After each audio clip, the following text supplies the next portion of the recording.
tous, je vous souhaite la bienvenue à l'atelier de Laurine. Je suis Perrine Leite d'Acosta, créatrice de l'atelier de Laurine, une entreprise de scrapbooking pour tous vos plus beaux événements, et également démonstratrice indépendante Stampin' Up depuis avril 2023. J'ai réalisé une story cette semaine avec une carte très simple que j'avais envoyée pour remercier une de mes clientes Vinted, qui m'avait acheté des produits de scrap, et je vous avais demandé en story si cette carte pourrait vous intéresser. Alors suite au retour de certaines d'entre vous, je vous propose désormais de découvrir ce tutoriel que vous allez voir vraiment très rapide. Je vous montre ça tout de suite. J'en ai réalisé une autre version puisque la précédente est partie. Donc celle-ci a été réalisée avec une collection qui est encore présente au catalogue annuel qui est Ambiance Bohème et la couleur ocre roussillon. Et également donc ce gros tampon Merci qui était l'un de mes sets de tampons favoris lors de la sortie du dernier catalogue. C'est la collection de tampons mots à superposer. Je vais récidiver avec ce set de tampons, mais je vais vous montrer une autre version avec un papier que l'on trouve actuellement dans les fins de série, qui est la collection de papier des poires picturales. Alors pour réaliser cette carte, vous allez voir que c'est extrêmement simple et il vous faut très peu de matériel. Une base de cartes que j'ai choisie ici en Canton Chéri, l'une de nos Incolor 2025-2027. Donc une base de cartes qui mesure 21 cm par 14,5 et je suis venue faire un pli au milieu à 10,5. Un morceau de papier blanc simple qui mesure lui 8,5 par 12,5 cm. Et dans mes chutes de papier, et oui, c'est une carte récup, j'ai découpé 11 morceaux de 2 sur 2 cm. Il ne me faut rien de plus. Je vais uniquement venir travailler donc sur mon morceau de papier blanc à l'aide de mon réglé et d'un crayon de papier. Je vais venir faire une très légère trace. Alors, je n'ai pas mesuré, je vous avoue. Je suis venue, donc je vais venir faire ici une légère trace pour pouvoir venir aligner ma première rangée de carrés. Je vais vérifier d'être bien à la hauteur et si c'est le cas, je me suis mise à 3,5, donc normalement on est au top. On est au top. Donc voilà, une légère trace que je n'aurai même pas besoin d'effacer parce qu'elle ne se verra pas. Et ensuite, tout simplement, je vais prendre ma colle Tombow, merveilleuse colle, et je vais venir coller aléatoirement mes petits morceaux de papier. Alors, je vais accélérer cette partie puisque vous allez très vite comprendre le principe.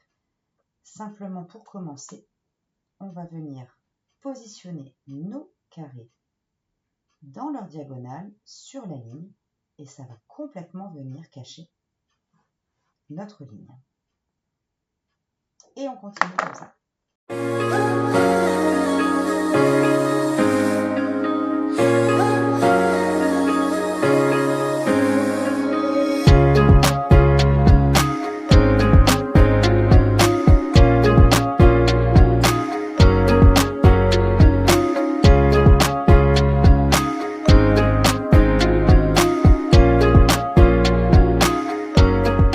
Maintenant que tous mes petits morceaux sont collés, je vais tout simplement venir couper l'excédent grâce à une paire de ciseaux.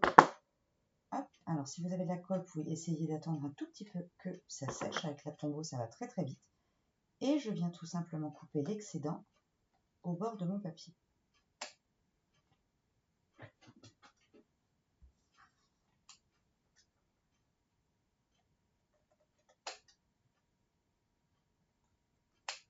Et voilà, ma carte est déjà quasiment terminée.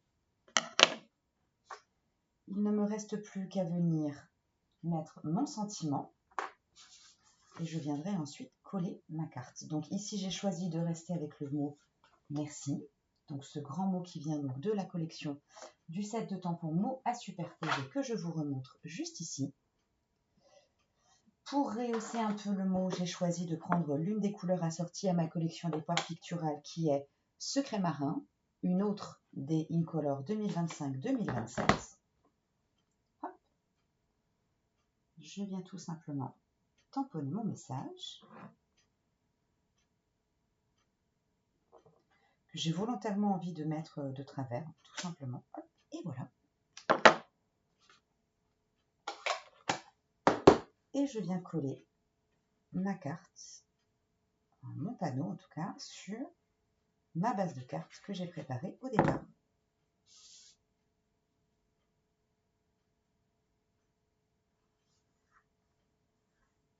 Évidemment, cette carte ne serait pas terminée si je n'y mettais pas quelques éléments brillants, évidemment. Donc là, j'ai choisi d'utiliser les embellissements assortis à la collection qui sont des points étincelants profil bas.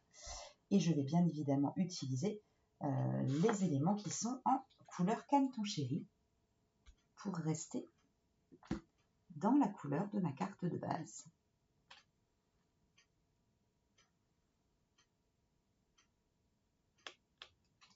Et voilà.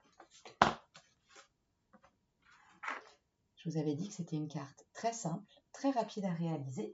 Je vous remontre l'autre version. Voilà, donc n'hésitez pas à me dire celle qui vous plaît le plus. Voilà, donc c'était une carte extrêmement simple, extrêmement basique. Maintenant, j'ai bien envie de vous lancer un défi, c'est de faire vous-même cette jolie carte. Et je vous propose pour cette fin du mois de mars de vous lancer le défi de les réaliser, de les poster sous cette vidéo et parmi toutes celles qui auront participé, je réaliserai un tirage au sort à la fin du mois de mars, plutôt début du mois d'avril, pour que vous puissiez remporter l'une de ces cartes. Donc c'est à vous de jouer et je vous dis à très bientôt et merci pour votre fidélité. Bye bye!